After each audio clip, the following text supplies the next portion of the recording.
Epstein files की नई खेप में भारत के प्रधानमंत्री नरेंद्र मोदी का नाम आ गया है। एक ईमेल के मुताबिक पीएम मोदी ने जेफरी एप्स्टीन से सलाह ली थी और उसके कहने पर डोनाल्ड ट्रंप को खुश करने वाला काम किया।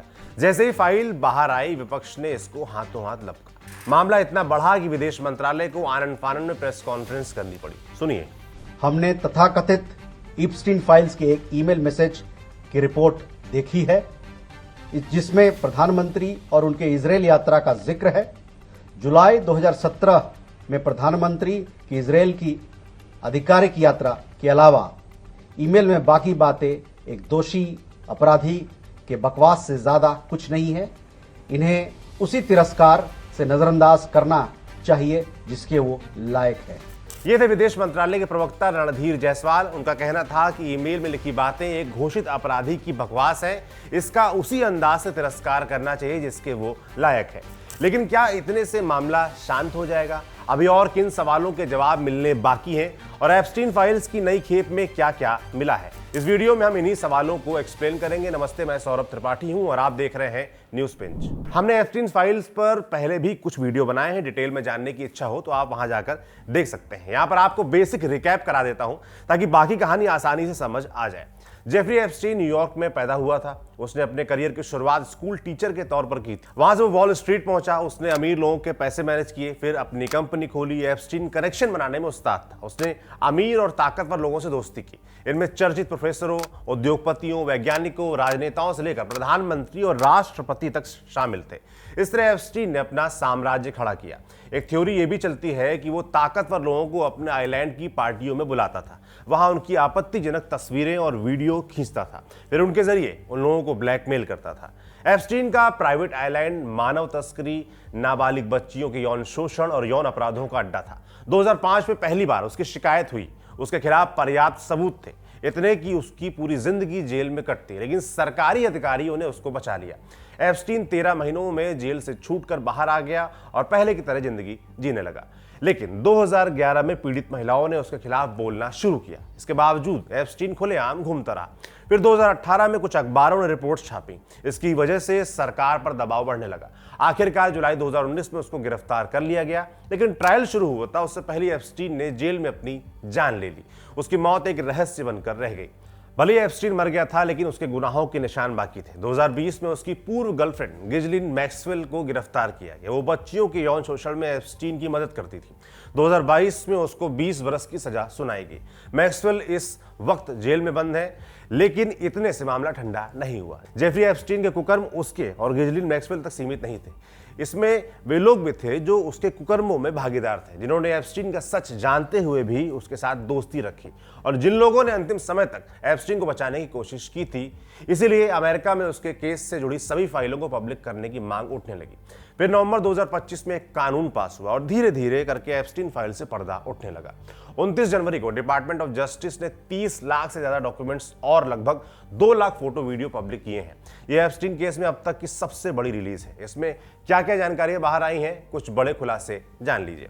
माइक्रोसॉफ्ट के को फाउंडर बिल गेट्स एक बार फिर सुर्खियों में हैं। पिछली फाइल्स में उनकी तस्वीरें कुछ लड़कियों के साथ आई थी। अब की बार एक ईमेल चर्चा में। इसमें एप्स्टीन ने लिखा है कि गेट्स ने रशियन लड़कियों के साथ यौन संबंध बनाए थे। इसके बाद उनको सेक्सुअली ट्रांसमिटेड डिसीज एसटीडी हो गया था। बिल गेट्स ने एप्स्टीन से इस मामले को छिपाने की दरख्वास्त की थी। उन्होंने अपने प्राइवेट पार्ट की तस्वीरें एप्स्टीन को भेजी थी और अपनी पत्नी मेलिंडा को देने के लिए दवा का नाम भी मांगा था ताकि उसको बीमारी का पता न चल पाए। ईमेल पर यह बातचीत सन 2013 में हुई थी, यानी एप्स्टीन के सेक्स ऑफेंडर साबित होने के बाद। इस घटना के कुछ समय बाद बिल और मेलिंडा में खटपट शुरू हो गई थी। आखिरकार 2021 में दोनों ने तलाक ले लिया। बिल गेट्स के दफ्तर ने नए खुलासों को झूठा और आधारहीन कहा है। उनका तर्क है कि एप्स्टीन उनसे फ्रस्ट्रेट था, इसलिए उसने अनाप शनाप बातें लिखी होंगी। अगला चर्चित नाम डोनाल्ड ट्रंप का है। ट्रंप और एप्स्टीन का याराना बहुत पुराना है। उनके संबंध पहले रिलीज हुई फाइलों में भी सामने आ चुके हैं। नई खेप में ट्रंप से जुड़ी लगभग 5000 फाइल्स हैं। सबसे ज्यादा चर्चा इन्वेस्टिगेशन वाली फाइलों पर हो रही है। इनमें पीड़ित महिलाओं ने ट्रंप पर यौन शोषण के आरोप लगाए हैं। हालांकि इन अपराधों से जुड़ा कोई सबूत नहीं मिला है। ट्रंप ने हमेशा की तरह इस बार भी आरोपों से इनकार किया है। जस्टिस डिपार्टमेंट ने अपने स्टेटमेंट में लिखा है कि कुछ डॉक्यूमेंट्स फेक हैं। उनका इस्तेमाल प्रेसिडेंट ट्रंप को फंसाने के लिए किया गया था, लेकिन उन्होंने ये नहीं बताया कि कौन से डॉक्यूमेंट फेक हैं और कौन से असली। तीसरा बड़ा नाम टेस्ला और स्पेसएक्स के मालिक एलॉन मस्क का है। मस्क वो शख्स हैं जो कुछ समय पहले तक एप्स्टीन फाइल्स रिलीज करने की सबसे ज्यादा मांग कर रहे थे। जब ट्रंप से उनका झगड़ा हुआ था वो और ज्यादा मुखर हो गए थे। उन्होंने ट्रंप पर कई गंभीर इल्जाम लगाए थे, लेकिन बहुत जल्द उन्होंने ट्वीट डिलीट कर लिए। इसके बाद उन्होंने एप्स्टीन फाइल्स पर चुप्पी साध ली थी। डॉक्यूमेंट्स की नई खेप में पता चला है कि 2012 से 2014 के बीच एप्स्टीन और मस्क के बीच कई मौकों पर बातचीत हुई। मस्क ने खुद एप्स्टीन के आइलैंड पर आने की इच्छा जताई थी। उन्होंने एक बार वाइल्डेस्ट पार्टी की तारीख भी पूछी थी। कई दफा उनको सामने से न्योता मिला था, हालांकि वे आइलैंड पर गए या नहीं इसको लेकर स्पष्ट जानकारी नहीं मिलती है। एलॉन मस्क ने इन आरोपों पर जवाब दिया है। उन्होंने एक्स पर लिखा, मेरी एप्स्टीन से बहुत कम बातचीत रही है। मैंने उसके आइलैंड पर जाने या लोलिता एक्सप्रेस पे उड़ने का न्योता कई बार अस्वीकार किया था। चौथा नाम ब्रिटेन के पूर्व प्रिंस एंड्रयू का है। एप्स्टीन संबंधों के चलते उनकी शाही टाइटल पहले ही छीना जा चुका है। नई रिलीज में उनकी कुछ तस्वीरें और ईमेल्स बाहर आए हैं। तस्वीरों में जमीन पर एक महिला लेटी है और एंड्रयू उसके ऊपर रेंगते दिखाई देते हैं। यह भी पता चला है कि 2010 में एप्स्टीन ने एंड्रयू की मीटिंग 26 साल की रूसी महिला से फिक्स कराई थी। इससे एंड्रयू काफी खुश थे। ब्रिटेन में हालात तनावपूर्ण हैं। वहां एक राजदूत को एप्स्टीन फाइल्स में आने की वजह से पहले ही हटाया जा चुका है। एंड्रयू के कारनामों ने सरकार और रॉयल फैमिली के लिए नई मुसीबतें खड़ी कर दी हैं। ब्रिटेन के प्रधानमंत्री कीयर स्टारमर को यहां तक कहना पड़ गया कि एंड्रयू को पूछताछ के लिए तैयार रहना चाहिए। पांचवा चर्चित नाम नॉर्वे की क्राउन प्रिंसेस मेत्ते मरित का है। क्राउन प्रिंसेस 2013 में एप्स्टीन के घर में रुकी थी। वो वहां 4 दिनों तक रही थी।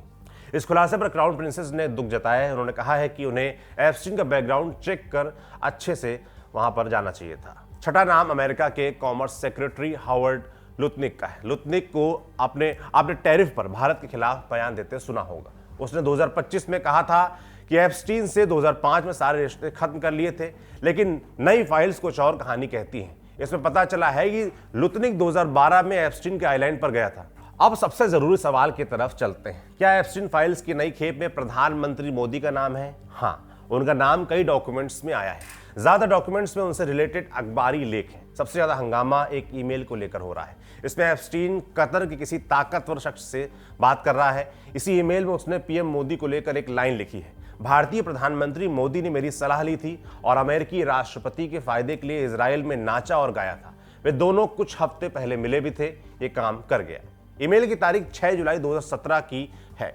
प्रधानमंत्री मोदी 4 से 6 जुलाई 2017 के बीच इजराइल में थे। ये किसी भारतीय प्रधानमंत्री का पहला इजराइल दौरा था। इस दौरे से एक हफ्ता पहले मोदी वॉशिंगटन में डोनाल्ड ट्रंप से मिले भी थे। हालांकि इस ईमेल की सभी बातों पर एक बार में भरोसा नहीं किया जा सकता है। इसको लेकर कुछ संशय है। जैसे ईमेल में लिखा है कि पीएम मोदी और अमेरिकी राष्ट्रपति कई हफ्ते पहले मिले थे, जबकि मोदी का इजराइल दौरा 4 जुलाई को शुरू हुआ था और वो 26 जून को ट्रंप से मिले थे। इन दोनों तारीखों के बीच में सिर्फ 7 दिन यानी एक हफ्ते का अंतर है। ईमेल में यह भी दर्ज है कि मोदी अमेरिकी राष्ट्रपति के फायदे के लिए इजराइल में नाचे और गाए, लेकिन किस फायदे के लिए इस पर कुछ नहीं मिलता। इस दौरे को 8.5 साल हो गए हैं, लेकिन अभी तक ऐसी कोई रिपोर्ट नहीं आई जिससे पता चलता हो कि प्रधानमंत्री इजराइल में किसी तरह का नाच गाना किया था। ऐसा कोई सबूत पब्लिक डोमेन में उपलब्ध नहीं है। एप्स्टीन ने किस संदर्भ में ईमेल लिखा था वो भी स्पष्ट नहीं है। उसने ऐसा कुछ लिखा भी था या नहीं, कौन जानता है। थर्ड पॉइंट, पीएम मोदी के एप्स्टीन आइलैंड जाने या जेफरी एप्स्टीन से सीधी मुलाकात का कोई रिकॉर्ड नहीं है। दोनों के बीच मेल या फोन पर बातचीत का सबूत भी फाइल में नहीं मिला है। इसलिए यह बता पाना मुश्किल है कि पीएम मोदी ने एप्स्टीन से कब और कहां पर सलाह ली।